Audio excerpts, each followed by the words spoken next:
So, good afternoon, ladies and gentlemen. My name is George Goulding, and I'm here to speak to you briefly about Henrik Ramsay, Finnish gentleman sailor of the late 19th and the first half of the 20th centuries. Ramsay was a rounded man. He was a sailor, administrator, businessman, politician, and he was a significant contributor to the world of sailing and the early days of sports sailing, both in Finland and internationally.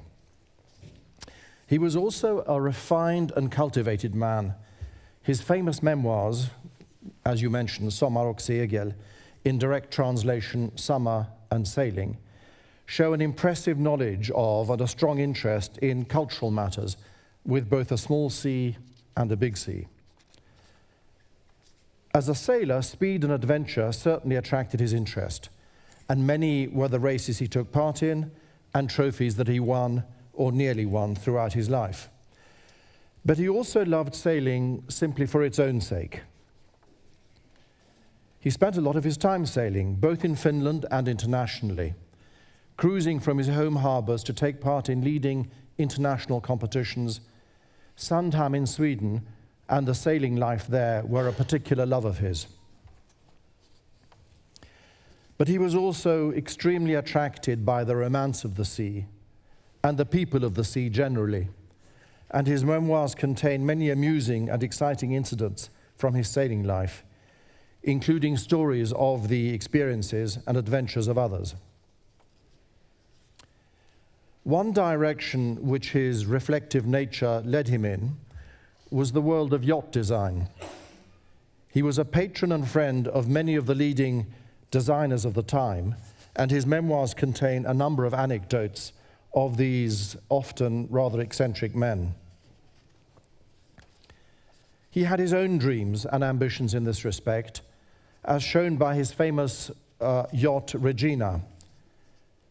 But he also understood very early on the broader significance of yacht design in terms of fostering the sport of yachting both at home and internationally. His relationship with Gustav Estlander, the designer, was especially close and interesting, and there is an absolutely fascinating chapter in his memoirs which is more or less devoted to that man, his life, and his influence in the world of sailing. But his first craft, a small dinghy with oars as masts and a cousin's shawl as a sail, show where his true heart lay, which is that he found far more satisfaction in roughly cobbling together his own boat than having something perhaps more sophisticated presented to him on a plate. Ramsay's own involvement in helping to create yacht construction rules and types for building international competition are very well described in his memoirs. There's a particularly interesting account of his attendance at a 1919 London conference in this connection. Ramsay seems to have been what we would today call a people person. He was devoted to his sailing comrades, both own crew and, once past the finishing line, of course, competition. And I suspect he was a pretty handy performer with a glass in his hand. His circles of friends were, given the times, of course, often male and privileged. But he was genuinely committed to the idea that everyone should have the opportunity to sail, and that the sport would benefit greatly by being broadened out in all respects. Ramsay's memoirs show how interested he was in international contacts. Indeed, I can almost imagine him smiling down on us today. And one has the sense that he must have been extremely congenial company with sailor friends from overseas, even if they did wear hats like these. More formally, too, these exchanges both benefited from and contributed to the establishment of an international framework and rules in contact with regulators and their advisors, which he participated in, like the London conference I mentioned earlier. Again, please check these wonderful hats, and these ones too. Domestically as well, Ramsay devoted much time and energy to establishing and building up relations between different sailing clubs and associations in Finland. Again, this focus on building the sport of sailing from the ground up. Some of the images which you are seeing today relate to the NJK, of which Ramsay was chairman. I particularly enjoyed the earlier one of the NJK in full regalia welcoming the Swedish squadron to Helsinki in 1936. Ramsay loved the traditions of sailing. Anniversaries of the NJK are referred to often in his memoirs. The 75th one, by which time Ramsay was chairman, took place in the House of Nobility, where Ramsay's family were inscribed after moving to Finland from Scotland during the 17th century.